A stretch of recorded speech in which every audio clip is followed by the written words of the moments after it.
but I didn't know if I could do it or not, you know.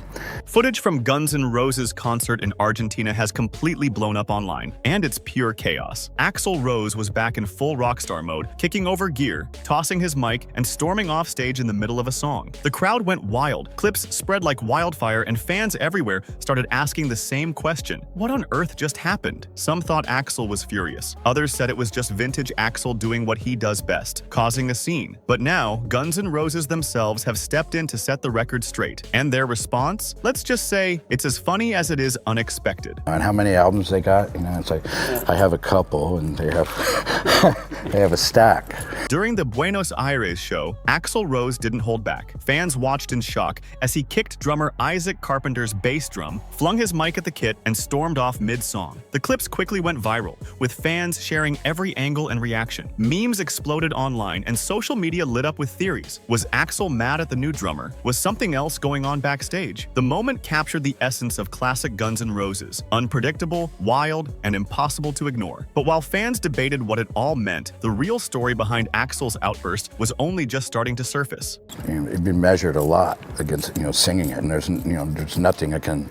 Once the clips went viral, fans couldn't stop speculating. Social media was flooded with comments and memes, with some insisting Axl was furious at Isaac Carpenter, the band's new drummer. Others argued, this is just classic Axl energy, nothing to worry about. Theories ranged from technical mishaps to backstage drama, and every fan had their own take. Online debates raged. Was this a band conflict or just a moment of rock and roll chaos? The suspense built, and everyone was waiting for the band to finally explain what really happened. And they did, in the most Guns N' Roses way possible. The day after the viral clips, Guns N' Roses finally spoke out, and their response was as entertaining as Axl's onstage antics. The band posted an official statement to clear the air and shut down the swirling rumors. According to the statement, the chaos had nothing to do with Isaac Carpenter or any band drama. Instead, it was a technical hiccup. Axl's in-ear monitor was only picking up percussion, not the full mix. In other words, he couldn't hear his own vocals, guitars, or the rest of the band. A nightmare for any performer. The issue was fixed by the third song, but the dramatic moment had already been immortalized online. The band made it clear there was no tension between members, just one frustrated frontman dealing with a tricky stage setup in classic Axl fashion. So what really sparked Axl's chaotic moment on stage? It turns out the drama wasn't about anger or band tension at all. It was all about a technical issue. During the opening song, Axl's in-ear monitor was only feeding him percussion, leaving out the rest of the band's mix. That meant he couldn't hear his own vocals, the guitars, or any other instruments properly. For a frontman who's used to precision, that's basically a nightmare. Imagine trying to perform in front of thousands of screaming fans while your own ears are betraying you. It's no wonder he lashed out in that explosive, unpredictable way. By the third song, the tech team had fixed the problem, but the chaos had already been caught on camera. The band emphasized that Isaac Carpenter, the new drummer, wasn't at fault. In fact, they called him top-notch and praised his performance. Axl's antics weren't aimed at anyone. It was just frustration boiling over in real time, in the most theatrical and memorable way possible. Fans were witnessing old-school Axl energy, complete with theatrics, drama, and that unpredictable charm that has defined Guns N' Roses for decades. And while some might have cringed at the moment, many fans couldn't stop laughing, calling it classic rock and roll chaos, and exactly why we love live shows. Hey musicians, tired of spending hours searching for playlist curators only to find ghost accounts and dead ends? What if you could find their contacts in 60 seconds? Say hello to Playlist Owl. Just type any genre like Lo-fi. Instantly get playlists with curator emails, social handles, and stats, all from Spotify. Stop searching. Start pitching directly and watch your streams grow. Get lifetime access. Click the link in the description and transform your dead-end searches into real playlists. Playlist Owl, Spotify Curator Simplified. But that wasn't the end of the story. Once Guns N' Roses posted their official explanation, fans went wild, but in a good way. Social media erupted with laughter and relief as people realized Axl wasn't actually angry at his new drummer. Memes flooded Twitter, Instagram, and TikTok, with fans joking that this kind of chaos should become a permanent part of every show. Many applauded the band for addressing the rumors so quickly, while others marveled at how Axl Axl's frustration turned into pure entertainment. Comments ranged from "Classic Axl, never a dull moment," to "I'm here for the drama. Can we get a drum kicked every night?" It became clear that the moment wasn't just a glitch or a meltdown, it was a reminder of why Guns N' Roses shows are legendary. Fans got a mix of suspense, humor, and nostalgia all in one chaotic scene. And just when people thought the story was over, Axl's next move reminded everyone why he's still one of rock's most unpredictable frontmen. Despite the chaos, the rest of the show went on without a hitch, proving that Guns N' Roses can handle anything thrown their way, literally. Axl's fiery outburst reminded fans of his legendary stage presence from the 80s and 90s, when unpredictability was part of the thrill. Seeing him back in that classic, unfiltered energy had fans cheering louder than ever. It wasn't just frustration on display, it was a performance in its own right, a raw reminder of why Axl Rose has remained an icon for decades. Social media was buzzing with clips and fan reactions, with many declaring this moment the highlight of the entire tour. And while technical glitches happened to every band, Axl's dramatic flair turned a small issue into a viral spectacle. It was rock and roll chaos, nostalgia, and comedy all rolled into one unforgettable moment, the kind that keeps fans talking long after the show ends. In the end, what looked like chaos on stage was really just Axl Rose dealing with a tricky technical issue, but in the most entertaining way possible. Guns N' Roses turned confusion into comedy, frustration into pure rock and roll theater, and reminded fans why their shows are always unpredictable. So what do you think? Should Axl keep this chaos energy on tour, making every concert a little more wild and hilarious? Drop your thoughts in the comments below. We want to hear which moment made you laugh the most. And don't forget to hit subscribe and turn on notifications so you never miss the latest rock news and viral moments from your favorite bands.